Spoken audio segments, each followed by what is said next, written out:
Have you ever heard a story where love is so powerful, it can break the darkest of spells? Today, we're diving into the enchanting world of the Wild Swans, a timeless tale of courage, sacrifice, and the unbreakable bond of family. In a sun-drenched kingdom, lived a kind princess named Elisa, surrounded by the laughter of her 11 handsome brothers.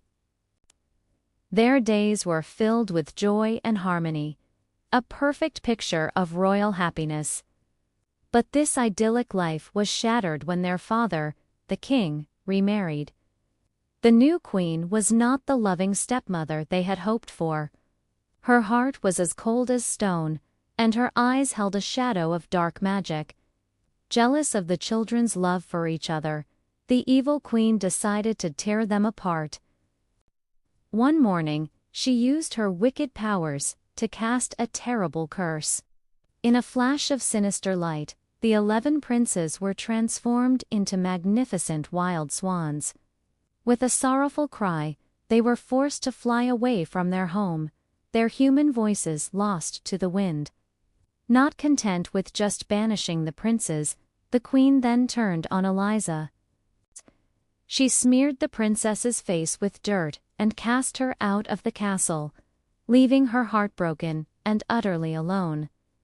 But Elisa's love for her brothers was a fire that could not be extinguished.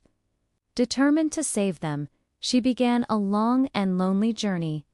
She wandered through dark forests, climbed treacherous mountains, and crossed wide, rushing rivers, searching for any clue, any hope of breaking the curse. She survived on berries and roots, her only companions the birds and the rustling leaves. Her resolve never wavered, her heart filled with a single purpose: to find her brothers and bring them home. One night, exhausted and sleeping under the stars, Elisa had a vivid dream.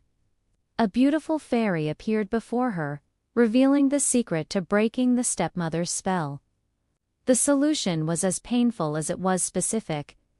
Elisa had to gather stinging nettles from graveyards with her bare hands, crush them into flax with her feet, and then weave 11 shirts from the painful thread. But there was another, even harder condition. From the moment she began her task until the last shirt was finished, she must not speak a single word. If she uttered even a single sound, her brothers would die instantly. Elisa woke with a renewed sense of purpose. She found the nettles, and though they stung her hands, raising painful blisters, she did not cry out. She gathered them in silence, her mind focused on her brothers' faces.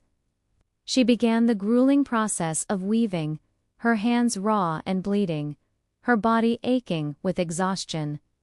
Day and night, she worked tirelessly in a secluded cave, her only company the mice that scurried at her feet.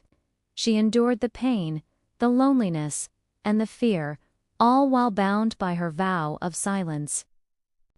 The nettles felt like fire against her skin, but the thought of her brothers gave her the strength to continue. One day, a young and handsome king was out hunting with his court when he stumbled upon the silent, beautiful girl in the forest. He was captivated by her gentle eyes and mysterious grace. Though she couldn't speak to explain who she was or why her hands were so wounded, he felt a deep connection to her. Believing she was a noble maiden who had lost her way, he gently brought her back to his magnificent castle. He dressed her in silks and jewels and treated her with the utmost kindness, falling more in love with her each day. But life in the castle was not easy for Elisa. Her silence was misunderstood. The king's archbishop saw her nightly trips to the graveyard to gather more nettles and became suspicious. He believed she was a witch, practicing dark arts under the cover of darkness. He whispered poisonous accusations into the king's ear, turning the court against her. Unable to defend herself, Elisa could only continue her work, her heart aching as she saw doubt growing in the king's eyes. The pile of finished shirts grew, but time was running out. Finally, the archbishop's accusations became too much for the king to ignore. With a heavy heart, he condemned Elisa to be burned at the stake as a witch. As she was led to her execution, she clutched the bundle of nettle shirts, her work almost complete. The crowd jeered and threw stones, but she remained silent, her eyes scanning the sky.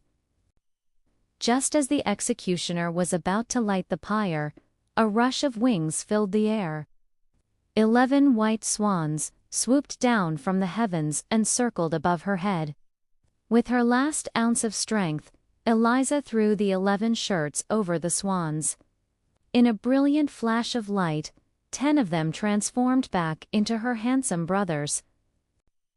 They stood tall and strong, returned to their human forms. However, the last shirt had been unfinished. She hadn't had time to complete the final sleeve. As a result, her youngest brother was left with one arm replaced by a swan's wing. The spell was broken. At that moment, Elisa's voice returned. She cried out, "I am innocent." She explained everything, the evil stepmother, the cruel curse, and the painful sacrifice she had to make to save her family. The king, seeing the truth and overcome with remorse, rushed to her side, begging for her forgiveness. The entire kingdom erupted in celebration. The truth had triumphed over deceit, and the power of love had conquered the darkest magic. The siblings were finally reunited, their bond stronger than ever. The story of the Wild Swans teaches us a powerful lesson. It shows that true love often demands great sacrifice, and that unwavering persistence, fueled by a pure heart, can overcome even the most formidable challenges. Elisa's journey reminds us that courage isn't the absence of fear, but the determination to act in spite of it. Her silence spoke louder than any words. A testament to the incredible strengths found in love and family. Thank you so much for watching.